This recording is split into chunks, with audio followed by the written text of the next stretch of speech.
Welcome to Talking Business. I'm your host, Darcey Edwards with Queen Bee Leadership Training. Talking Business is just that. We are talking business with business leaders, leaders in the community, and those who change their communities with entrepreneurship. This podcast is presented by Xpose Hope as a thank you to the business community. Catch us on all the platforms. Find us, follow us, and review us. Welcome to Talking Business. I'm your host, Darcey Edwards, and today we have with us Emily Purry. She owns a business, but she also has a nonprofit. So we're going to talk about both worlds. Why don't you introduce us to who you are and your business side first? Business. Perfect. Yeah. Yes. Well, thank you for having me on, number one, for sure. Absolutely. My name is Emily Purry. I use she, her pronouns. And from the business side, I own Purry Consultants, which is a consulting firm where we talk about everything DEI. So diversity, equity, inclusion. Excellent. And especially my specific lived experience of having a disability. So I teach companies and organizations how to be more accepting, more willing to hire, etc., people with disabilities. And then I also have speakers from all other groups that speak on their lived experience in organizations. So that's the for-profit side of my life. Excellent. And how did you get into that? You know, I worked at Multnomah County for 5 years, and there the focus and emphasis on diversity, equity, inclusion was big when I was there. It had just kind of blown up, and a lot of work and effort had been pushed towards that. And there was a lot of emphasis and focus on race and gender, which are very, very, obviously, very important issues. Right. And I saw the gap in the disability space, that there wasn't representation, there wasn't people talking about disability. And I've always been fairly open about my disability if I need to be or have to be. And so I said, I can find a voice here and I can maybe make a difference, not just for the disability community, but for those communities that intersect with disability, because we don't discriminate. So Right. It wasn't just a BIPOC issue. It wasn't just a LGBTQ issue. It wasn't just a white issue. It was disability affects all communities. And so having that intersection and making sure that people are recognizing that was really important to me. Right. And how do you differentiate that? So I'm going to be really honest. When people say, oh, they have a disability or whatever, they're thinking, oh, they're in a wheelchair. But you're like, not, obviously.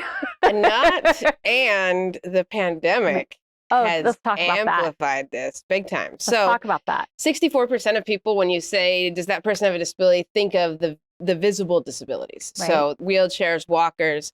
Some people consider guide dogs or cane visible. If I didn't have my guide dog here today with me, I can fake being sighted. So that's kind of invisible. But then deaf and hard of hearing isn't visible to the eyes, but if they have an interpreter, if they're speaking sign language, then it's visible. So those kind of waver. But when really over 65% in the workplace of disabilities are invisible. So looking at neurodiversity, looking at mental health, looking at other types of invisible disabilities that we're not seeing. Right. And with the pandemic, there are a lot of people experiencing anxiety and depression, the fear of, the isolation piece. So more depression, questioning their mental health. Is this something I should be very concerned about or not concerned about? Or do I get the vaccine? And how much stress all of this has caused on all of us. And so the numbers of people with disabilities inside the workplace are going to keep rising. And the other piece of that is there's a lot of people who don't know how to engage as a person with a disability. Identify, engage, how do you get accommodations? There's going to be a lot of people doing this for the first time as we return to work more and more. Absolutely. And so that's so needed in our community of how to have that conversation and how to accommodate in a way that makes sense for everyone. I know the mask, people who are lip readers, you just put a whole huge, gap between them and everything else. Absolutely. So how can, we'll talk about the next part, but how do people get you into their office to have that conversation? So that's the thing I love about the way I work is disability is this conversation a lot of people have never had. Right. It's Yeah. scary, it's awkward, it's uncomfortable. You don't want to offend, but you don't know how to interact appropriately. And so it's this thing that a lot of people haven't even figured it out yet. So I come in with very shameless, you are where you are. If you never interacted with a blind person, that's fine. Let's see where we go from here so that the next customer that walks through your door who may have a disability, you're not so off guard and so uncomfortable that you turn them away anyways, even though you have the best of intentions.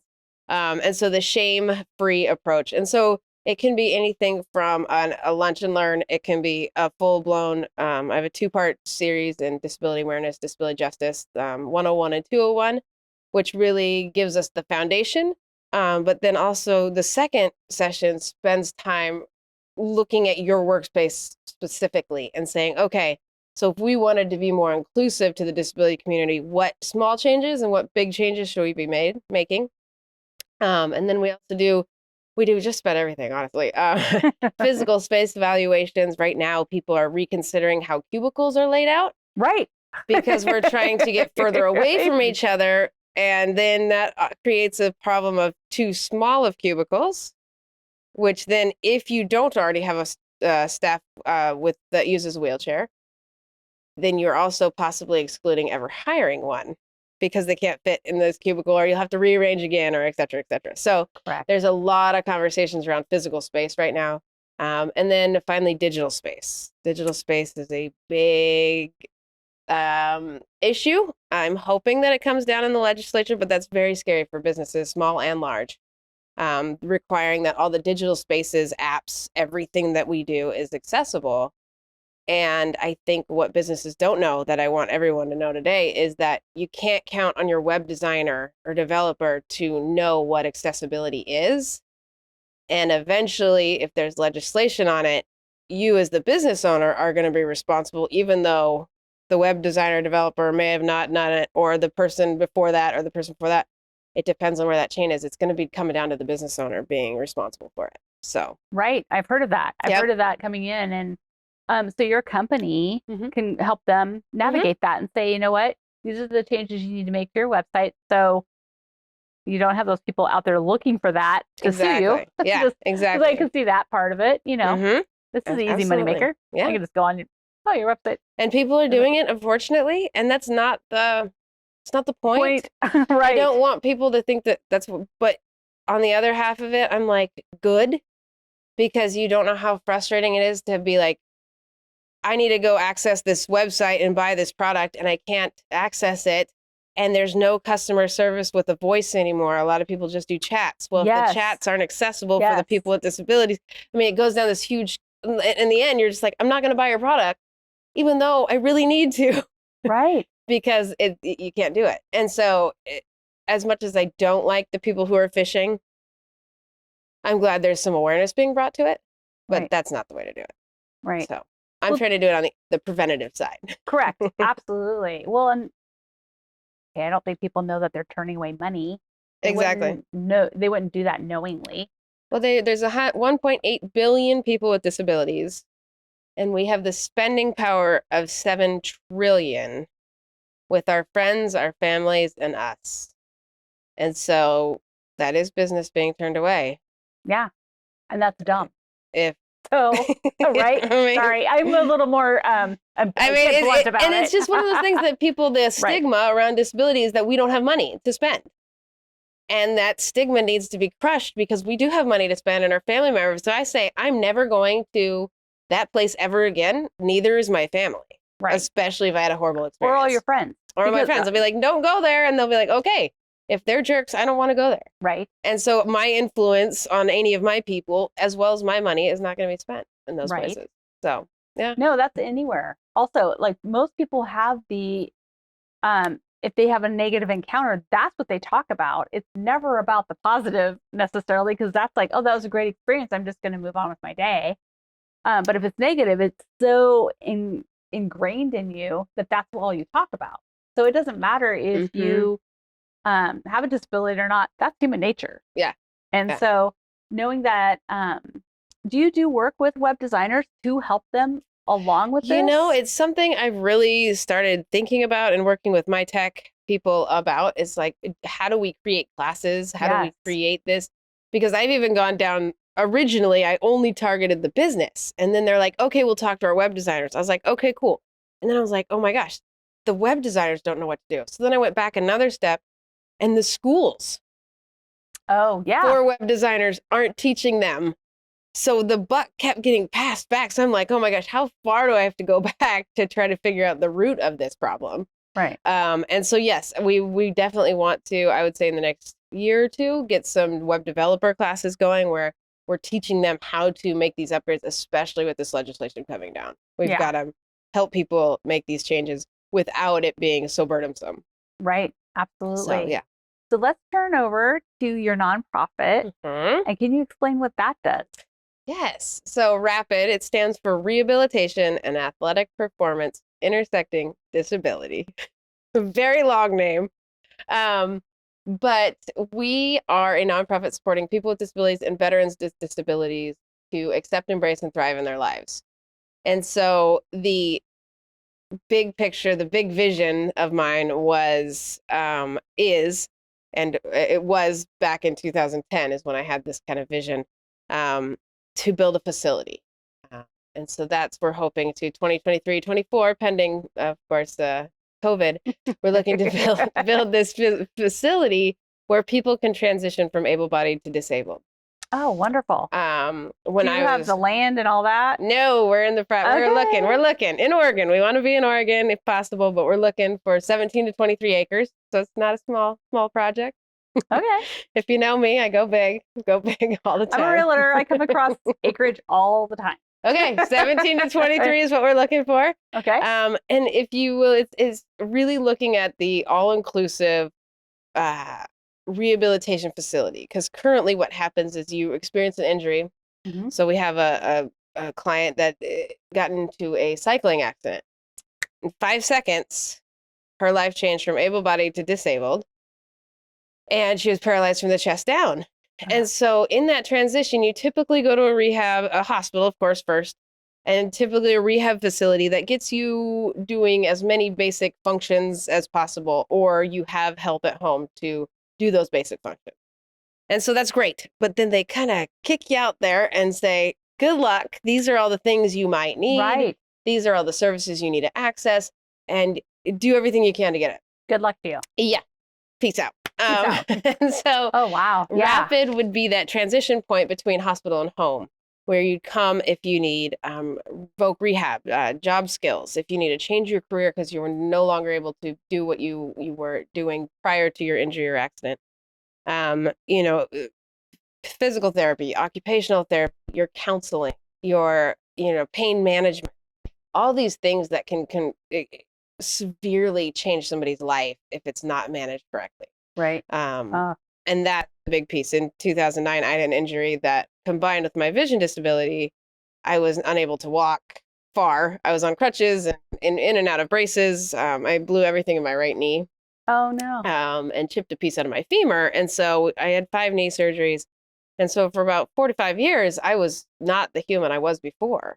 And there was nowhere that since I didn't drive, I couldn't get to all my appointments. I had to rely on other people.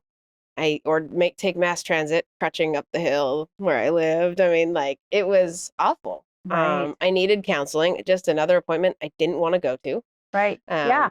And you're just burdened. and you're just burnt out. You just are burnt out. And with that comes substance use. With that comes, major health conditions.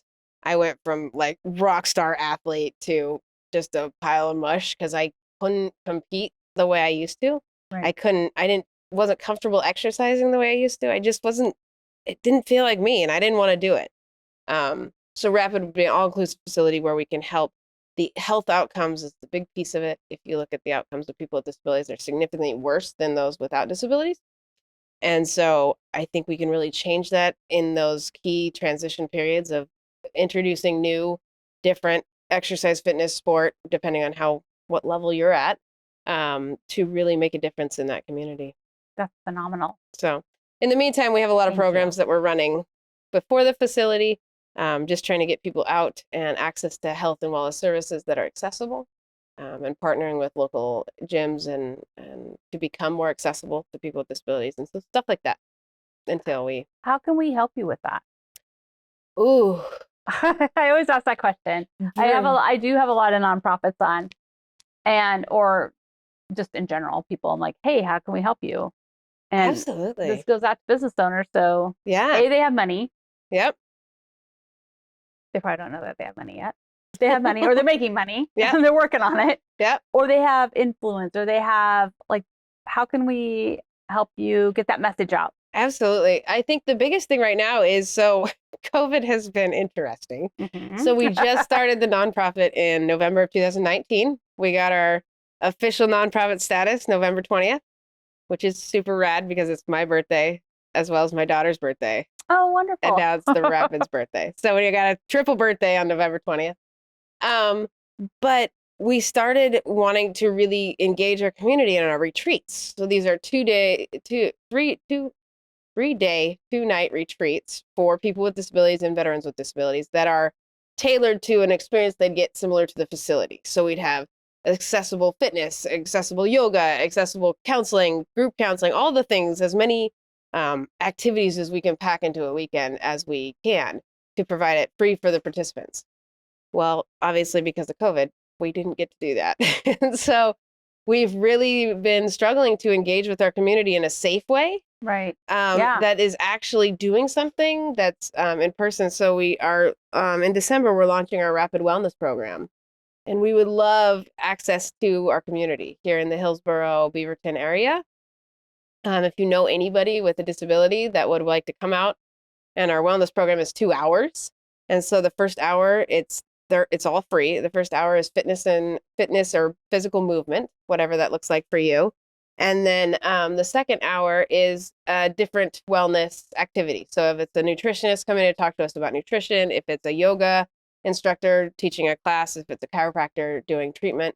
So it's all different types of wellness for the second hour, if it's an educational or actual treatment. So, but we would love to get people to come. So absolutely. And is that all online, or is that? No, it's actually going to be in person. Yep, outside, and inside. So we have a physical space for the second half. If it's not raining, we'd love to get people out and moving outside, but we are coming up on December. Right. So we have an inside and outside opportunity, but keeping enough space, physical distance to stay safe for those of people who aren't able to get vaccinated or don't choose to, and do our best. So, yeah.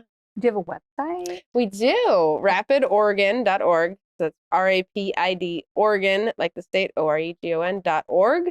And we are, on all the social media platforms. We're on Instagram, LinkedIn, Facebook. I don't think we're Twitter. Yeah. It's fine. It's a beast. It's a beast. It is that's a whole nother world. Yeah. And just getting in contact with anyone with us. I mean, we just would love to find some community. And if you're a business owner and want to support, we're always looking for goodie bags and stuff that's related to wellness to give the participants. Like I said, this is free to our participants so that there are some healthy options out there to gather community, because a lot of times it's going to the bars or, all these things, and our health is just being pushed aside just because we want to connect with folks. So we're trying to provide those healthy opportunities. Okay. So the one question I always ask my guests is, so looking back, and this could be for your business and for your nonprofit, either way. Looking back, what would you have either implemented sooner or stopped doing sooner? Like some people are like, oh my gosh, the accountant, I should have got them way earlier, or social media or whatever. Is there something in your business that you wish you would have implemented a little sooner, or you didn't need to do? I think for the business, for Purry Consultants, it would be consistency. So one of my biggest problems is running the two businesses. Mm-hmm. I'll go hardcore on let's say Purry Consultants, and then like right now it's Rapid's birthday season. We're having our big birthday party next week, or Friday this week. And so then I switch hardcore to Rapid, and I flip-flop back and forth. So right now I'm looking at Purry Consultants business.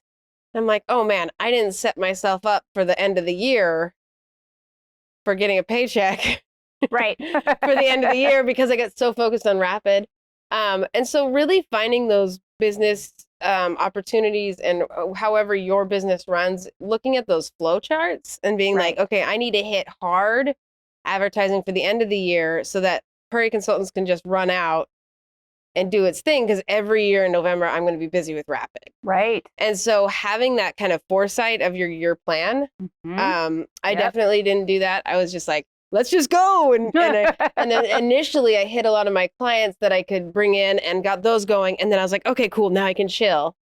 But then I was like, wait, what about the end of the year? Right. So that's one of them. I was very paranoid about the accounting for both sides of the accounting and the donor management for the nonprofit. Cause I was like, I don't know what I'm doing. I don't want to screw it up.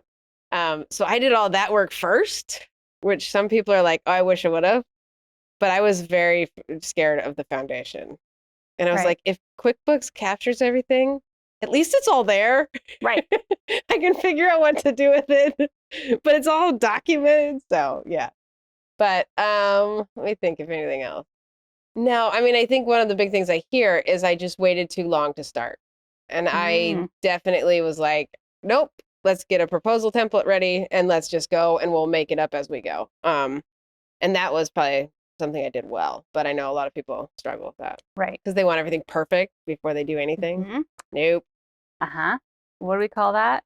And I had it right at the tip of my tongue. Yeah.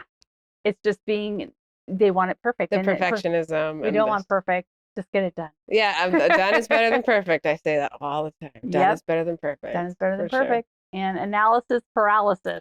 That was it. That's it. There you go. Analysis paralysis. I am a lot like you. I think we would be very good friends in real life because of the fact that I'm like, let's go do this. And my husband's like, did you actually even think that? No, but I'll figure it out. We're getting it done. I'll figure it out. Fake it till you make it. That's another great phrase of mine. Yes. Yep. There's a YouTube for that, I say. They'll figure it out. Exactly. Emily, it has been a pleasure getting to know you. Absolutely. And your friend Bevy. Bevy, yes. Thank you for coming. Stay. Of course. Thank you for having me. This is great. And again, my other website, I'll just mention it really quick, is purryco.com. So businesses looking for diversity, equity, inclusion work. We also do high-level diversity, equity, inclusion, which means why it's good to be nice to people that don't look like us, act like us, act like us, vote like us, believe like us, all those things. And then, like I said, I bring in specialty for if you're looking for, racial equity trainings or LGBTQIA trainings.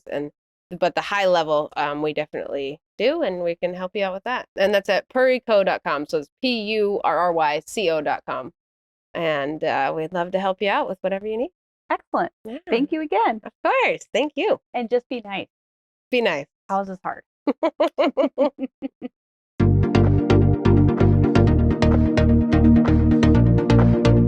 We got a call one night from one of our ladies in the clubs. She told us she had been the victim of having her drink spiked with a date rape drug. It was a horrific experience for her, and she nearly died. So that got us looking into things, and we realized that this had been happening around the Portland metro area a lot. Through our donors, we were able to provide drink test kits to our ladies so that they could test their drinks, and their clubs could also supply those for them. That's your donations at work, so if you'd like to help us keep girls safe, please connect with us at www.xposehope.com. That's xposehope.com/donate. Thank you. Thank you for listening to Talking Business, brought to you by Xpose Hope. We can be found on all of your favorite podcast platforms, YouTube, iTunes, all of them. Also, be sure to like us, share us, and leave a comment. Who do you want to hear from? We want to know.